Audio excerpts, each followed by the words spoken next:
ready when you are.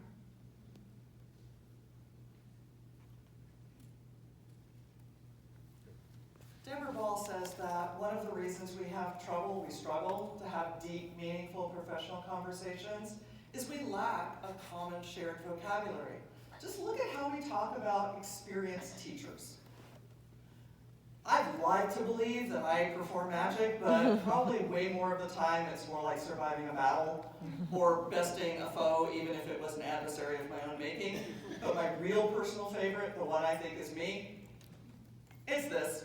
Now, not that I fancy myself spicy, I don't, but anybody who hangs with me after hours, and you're all invited, humor and speech, salty, absolutely salty, is who I am. But that masks an underlying problem, because we really shouldn't be talking about teachers, we should be talking about teaching. When we talk about teachers, very often those conversations lead to awful kinds of ideas like fixing education means repairing people. None of us needs to be repaired. Look at the way we talk about our expertise. We often quantify it in all the things we've accumulated. It's a matter of the stuff. Can we please stop saying bag of tricks? We are not prop comics. We are not magicians. We've got to let that one go, because it just doesn't work.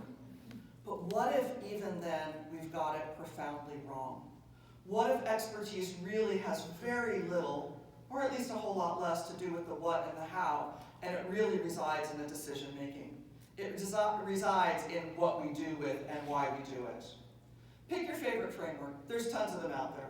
Every institution, every organization, and lots of authors. Lots of differences, but also lots of common themes. We know that the kids are not going to invest in our classes until they know that we're invested in them, that we see them, that we care about them, that we know them, and we want to do what's right by them. 47% of them walk into our rooms having experienced childhood trauma. That's just not something that they're going to get over.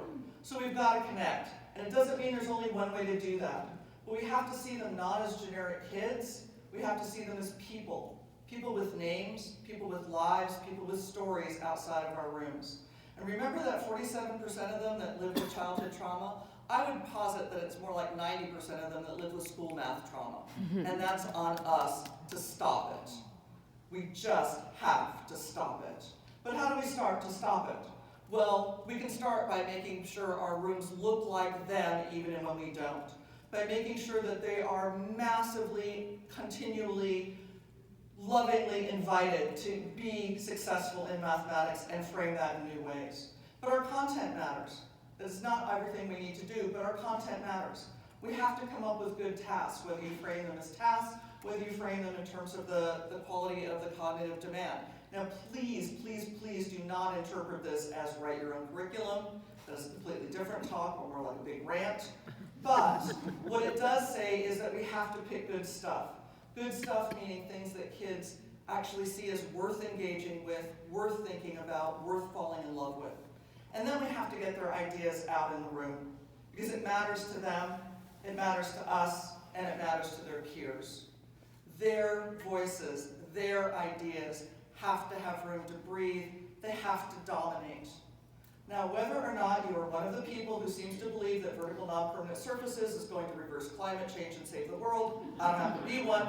There are tons and tons and tons of ways for kids' ideas to get visible in your room.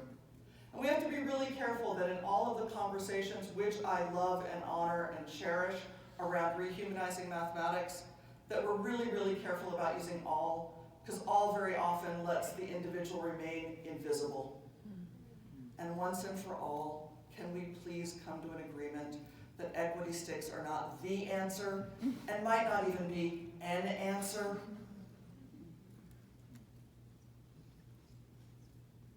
So as you think about the limited resources, time, energy, money, to invest in your own professional growth, I'm hoping that you'll think about weighing, do I read another book? Do I learn another protocol? Disclaimer, I own all those books, I love them. But I hope that you'll see more value in the why, more value in the development of greater professional judgment, of learning to choose better, to choose in terms of your content, your context, and most of all, your kids. Why is what puts the soul into teaching. And if it doesn't have soul, well, what's the point? So as I end, I want to implore each and every one of you, please begin with the why.